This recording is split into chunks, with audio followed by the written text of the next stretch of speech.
नमः हरे हराये नमः।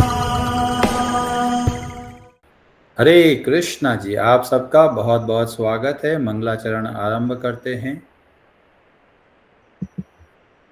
ओम नमो भगवते वासुदेवाय। ओम अज्ञानतिमिरान्धस्य ज्ञानाञ्जनशलाकया चक्षुरुन्मीलितं येन तस्मै श्रीगुरवे नमः। नमः ओम विष्णुपादाय कृष्णप्रेष्ठाय भूतले श्रीमते भक्तिवेदांत स्वामिनिति नामिने। नमस्ते सारस्वते देवे गौरवाणी प्रचारिणे निर्विशेष शून्यवादी पाश्चात्य देश तारिणे। जय श्री कृष्ण चैतन्य प्रभु नित्यानंद श्री अद्वैत गदाधर श्रीवासादि गौर भक्त वृंद।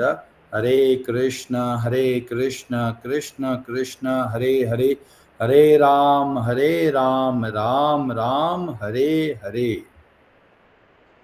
कार्पण्य दोषोपहत स्वभावः पृच्छामि त्वां धर्म सम्मूढचेताः।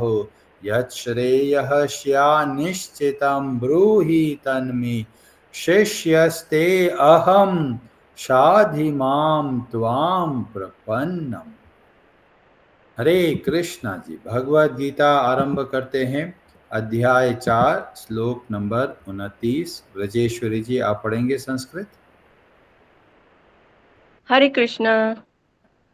अपाने जुहवति प्राणं प्राणे अपानं तथा परे प्राणापानगतिरुद्ध्वा प्राणायामपरायणाः अपरे नियत आहारा प्राणानां प्राणेषु जुहवति।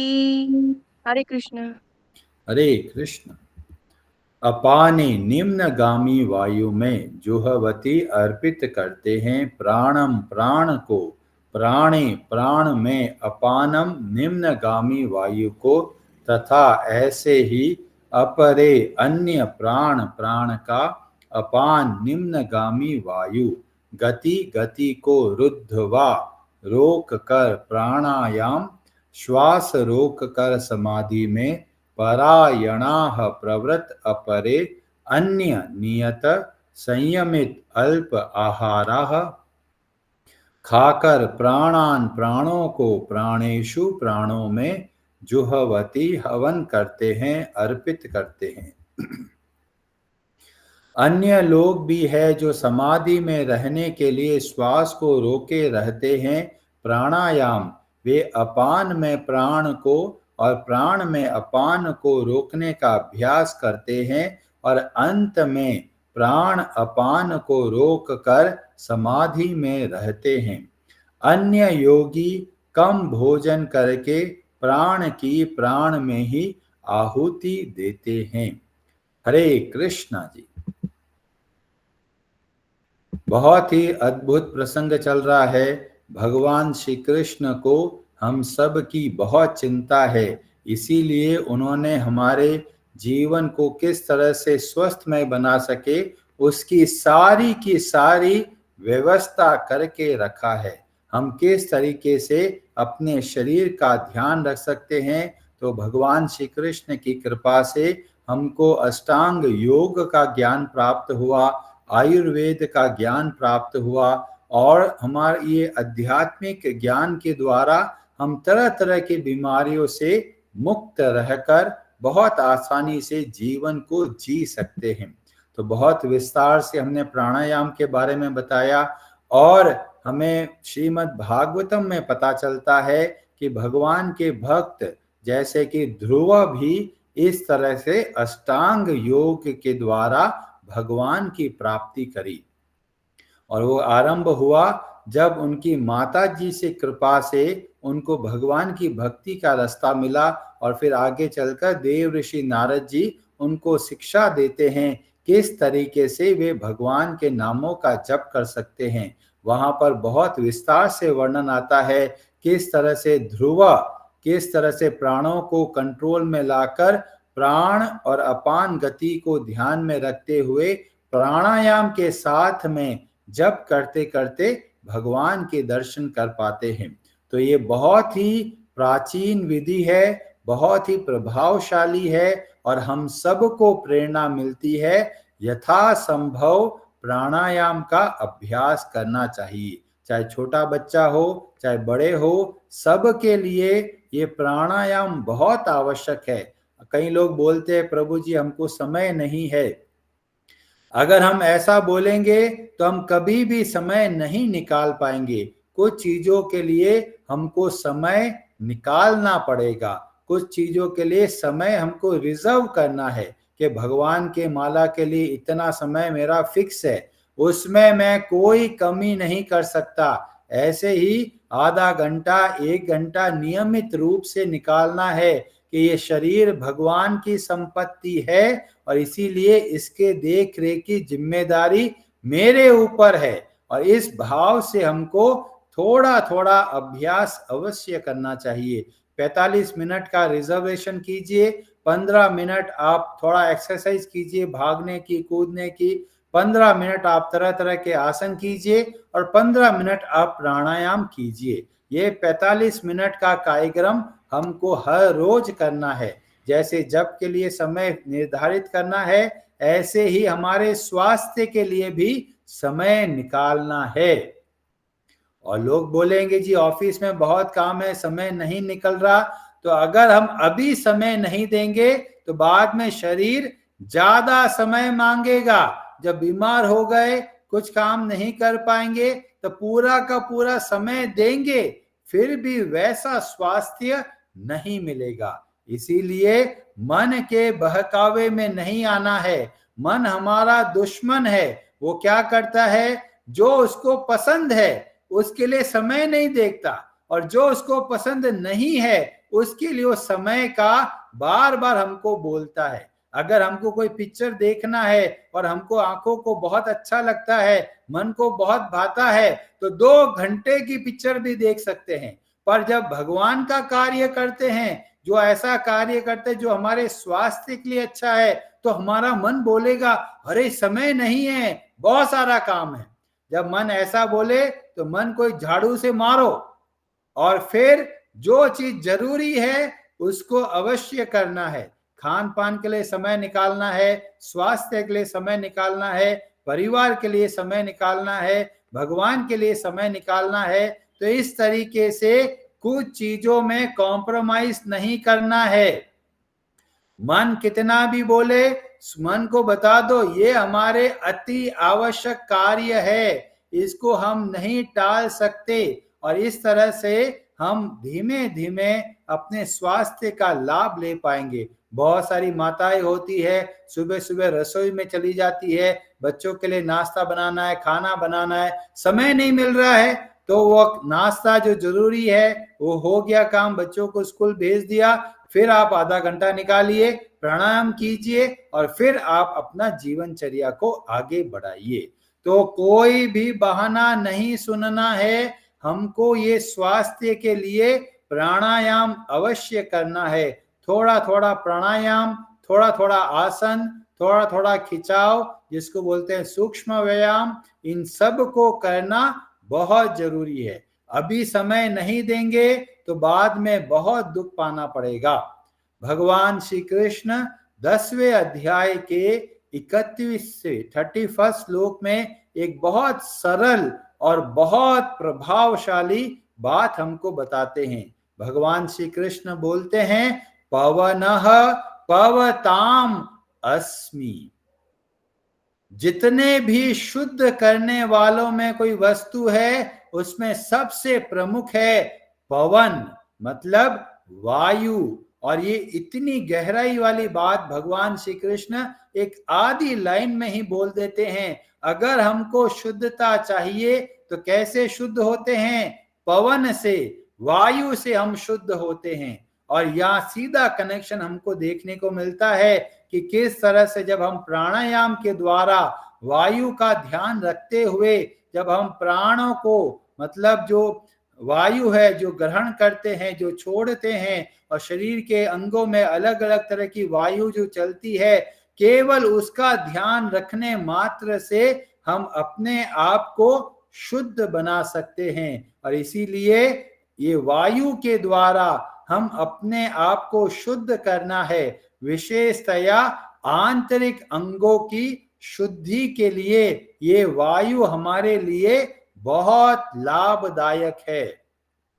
तो इसलिए प्राणायाम को ध्यान से कीजिए। कई लोग प्राणायाम के साथ तो तरह तरह की चीजें चला देते हैं, कोई लेक्चर चला देते हैं। तो जब प्राणायाम किया जाता है उसमें मुख्य बात होती है श्वासों का ध्यान रखना और हर श्वास के अंदर भगवान के नामों का जप करना। इस तरह से आप कोई भी व्यायाम कीजिए, कोई भी एक्सरसाइज कीजिए, पर श्वासों के ऊपर भगवान का नाम होना चाहिए। और ये बहुत अद्भुत टेक्निक है, इसके द्वारा हमारा कंसंट्रेशन भी अच्छा होता है, क्योंकि जो चीज हम करते हैं उस पे अगर मन है तो हम ध्यान से कर पाते हैं। कई लोग खाना बनाते हैं पर कई बार नमक भूल गए, कई बार तेल कम हो गया, कई बार ये चीज रह गई। क्यों? क्योंकि खाना तो बना रहे हैं पर ध्यान कहीं और पर चला जाता है। तो इसीलिए इस तरह का जब प्राणायाम करते हैं, यहां तक बताया गया जब हम चलते हैं तो हर एक पांव जब आगे बढ़ाते हैं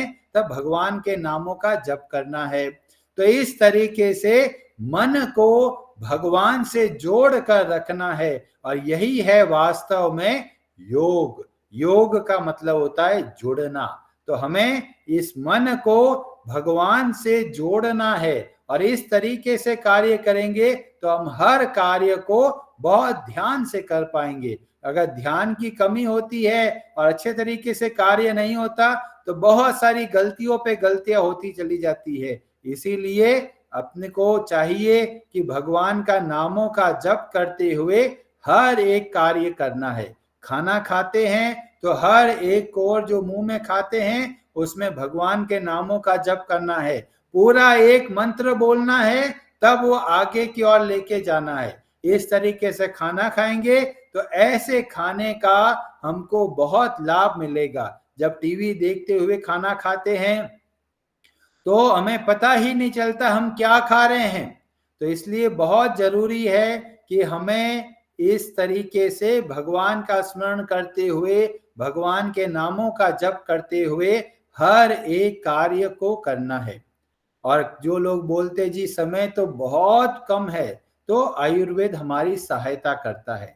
आयुर्वेद बोलता है पूरे शरीर में पूरा नेटवर्क है तरह तरह की नाड़ियों का, और दो जगह ऐसी है अगर उन पे ध्यान दिया जाए तो पूरे शरीर का पोषण हो सकता है।